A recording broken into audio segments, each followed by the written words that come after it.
Okay, this is Heat TV. I'm Brian Williams with coach Creon Rafatopoulos.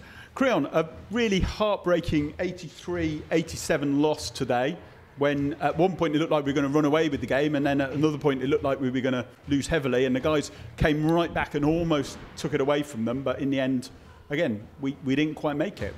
No, we finished the second quarter really strong. Had a big three-point play, got a steal. Mike Martin got a big dunk, going to the changing rooms 12 points up. And then we straight away get in a situation where we start the third quarter and they start with a 10-0 run, We definitely turning the ball over way too much. And I need to get a quick fix for the point guard position. I brought in obviously young Andre Baptiste. It's very difficult in this league to get the respect straight away. So I kept him out for big periods of the second half because I felt he wasn't getting the calls that would have made him feel comfortable. But all in all, we fought until the end. But I'm just really upset because it's not a game that we should lose, especially on our home floor. I feel bad for the fans.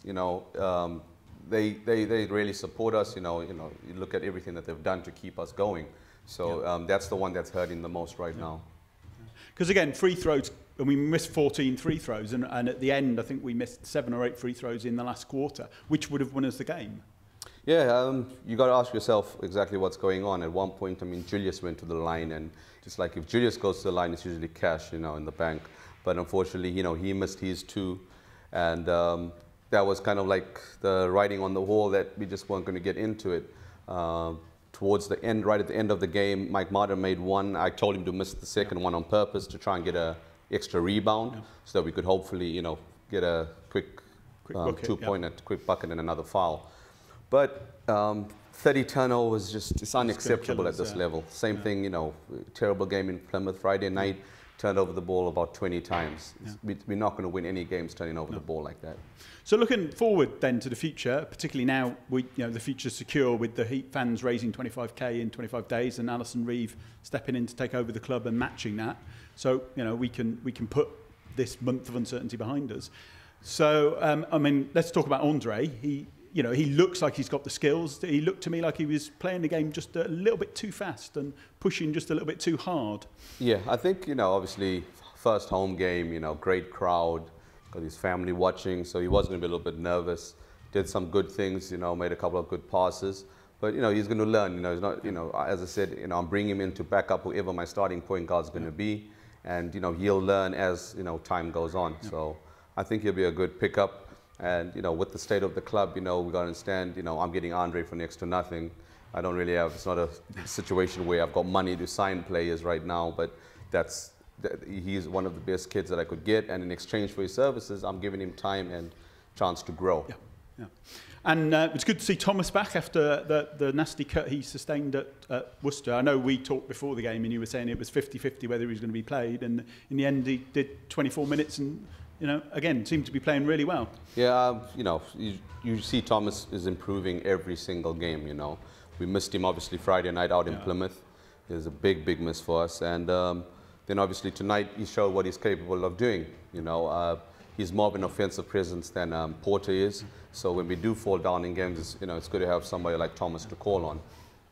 So, again, we're talking about Andre coming in, backing up David in the long term. When do you see David coming back into the team? Well, I don't want to get ahead of myself or get the Heat fans too excited too soon, but I have been looking for a backup point guard because I don't know when David's going to be back. He's supposed to start training, but hamstring is a very delicate injury to have. So I'm looking to get another American point guard to come in, and if this point guard is able to do the business, he might be the one that we're going to keep. But I have a lot of time for the fans because of what they put into it, and I think it's only fair that they know that we're not just sitting back and, letting what's happen, the decline that we're having. We're looking for a quick fix to it, and we want to get back to winning ways. So if it's with David, great. If it's not with David, it's not because David's not a good player, but, we can't carry injuries. No. And, in fairness to David, he's working hard to rehab the injury. It's just not responding, is that right? It's not responding, and, as we all know of, high-profile people, Ryan Giggs, Michael Owen, you know, once you get that injury, if you don't let it heal properly, you can have it for the rest of your life. And like I've explained to David, it's not about him coming back just to, you know, play a couple of games. It's got to think of his whole career. Well, yeah, he's a young player, and he's got, you know, hopefully many years ahead of him. Oh, yeah, Don't definitely. want to sacrifice that for a couple of games now. So, you know, I'll see what I can do, you know, but I'm definitely going to freshen up, you know.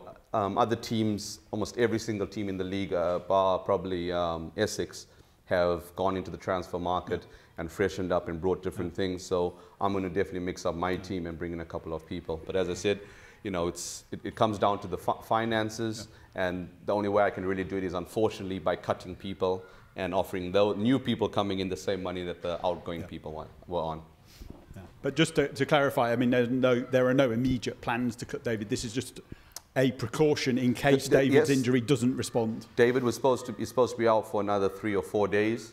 You know, we got a really tough double header coming up. You know, we go down to Newcastle, and then we got Plymouth coming back here. They've already taken the head-to-head on us, which is very disappointing. And, you know, we just need to get back into winning ways. We don't want to slump and slump and slump. Milton Keynes look like a pretty decent outfit. They're not going to lose a lot more. They're going to lose plenty of games. And they've got games in hand. Yes. You know, so we've got to take a look at that. But as I said, you know, I've got to make the changes. I've got to make the decisions. I'll be sitting down with the new owner and saying, this is what my ideas are. This is what I think will freshen us up, and I'll have to go for it. Okay. Thank you, Creon.